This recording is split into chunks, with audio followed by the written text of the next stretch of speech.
l'articolo 13 che noi abbiamo avuto sempre con lo Stato come rapporto fondamentale si sposti e diventi l'articolo 13 da gestire insieme all'Europa. Se l'Europa continua a svilupparsi, se non entra in crisi, se, come tutti pensiamo, debba invece realizzarsi. Ma questo processo fondamentale che gli amici che hanno vissuto come me quella stagione ricorderanno qual era il filo conduttore, il filo rosso dell'azione politica. Il filo rosso dell'azione politica dei due grandi partiti popolari era quello di procedere nel processo di inclusione della Sardegna dentro i grandi movimenti internazionali, nazionali e internazionali, uscire definitivamente dall'accantonamento, dall'isolamento, da un'idea della Sardegna chiusa, limitata fino a se stessa, in un processo che ci vedesse protagonisti insieme agli altri in una dimensione più ampia, quella nazionale e quella internazionale. Il processo oggi non si compie in campo nazionale, il processo di inclusione, il processo di adeguamento, il processo di crescita della Sardegna, della sua società, del suo interesse, del suo autogoverno si compie in campo europeo. Credo che leggendo questa panoramica di Mino, e finisco tra poco, noi possiamo procedere non per contemplare il vecchio mondo che ormai non esiste più, ma tenendo conto che siamo in un mondo molto più complesso, molto più liquido, come dice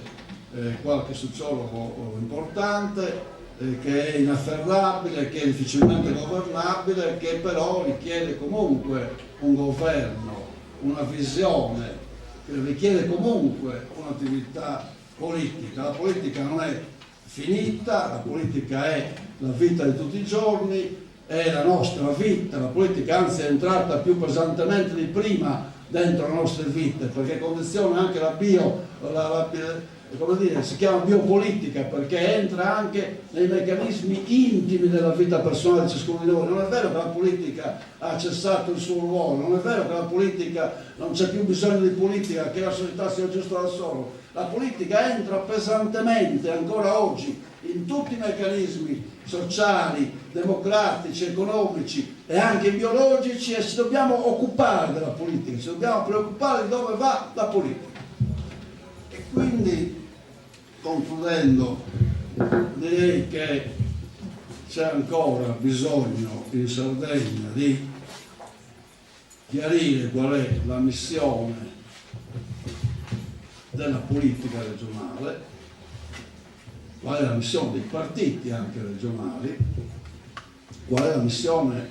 della regione come tale, se sia sufficiente come oggi, adeguata alle nostre esigenze, una forte gestione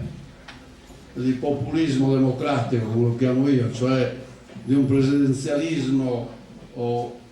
squilibrato in qualche misura, di un presidenzialismo non corretto da leggi adeguate del Consiglio regionale e anche da un comportamento adeguato del Consiglio regionale e da una sempre maggiore accentuazione, non soltanto in Sardegna, ma guardate la Francia, guardate l'Inghilterra, guardate l'America. Il populismo è una componente ormai essenziale, ineliminabile della politica, però il populismo, anche se democratico, va corretto con qualcosa che riporti dentro la responsabilità delle assemblee, dentro la partecipazione dei cittadini, razionale, non emotiva, ma una componente che dia la possibilità a tutti noi di partecipare ragionevolmente e razionalmente alle decisioni politiche. Se no faremo solo referendum, gestiremo soltanto la scelta di una persona o di un'altra, gestiremo l'emozione di quel momento o di un altro momento, ma non faremo una politica democratica. Dall'insegnamento di Carlos, dalla lettura di Carlos, viene fuori anche questo. Viene fuori che è necessario tornare a una politica, tornare alla militanza politica diversa da prima, logicamente con tutti gli elementi di equilibrio che ci sono oggi, trovare un contenitore della politica aperto, dinamico, democratico, tollerante, ospitale, e non soltanto i progetti di carriera personale, gli organigrammi delle persone, la salvaguardia delle condizioni di privilegio degli stati maggiori. Noi siamo dell'opinione che la politica deve essere democratica. In questo libro di Nino c'è questo anche insegnamento: democratica, popolare e coraggiosa, che abbia a cuore gli interessi del popolo, perché questi interessi ci sono ancora, le scelte possono essere differenti e possono essere fatte a favore o contro gli interessi popolari. Non è affatto finita la storia della destra e della sinistra, c'è una nuova destra e c'è una nuova sinistra e c'è un nuovo centro-sinistra. Noi dobbiamo riflettere su questo, prepararci a gestire questo mondo complesso, liquido, complicato, ma che aspetta soltanto per essere ancora il futuro democratico che tutti si preoccupino e che tutti facciano la loro parte. Vi ringrazio.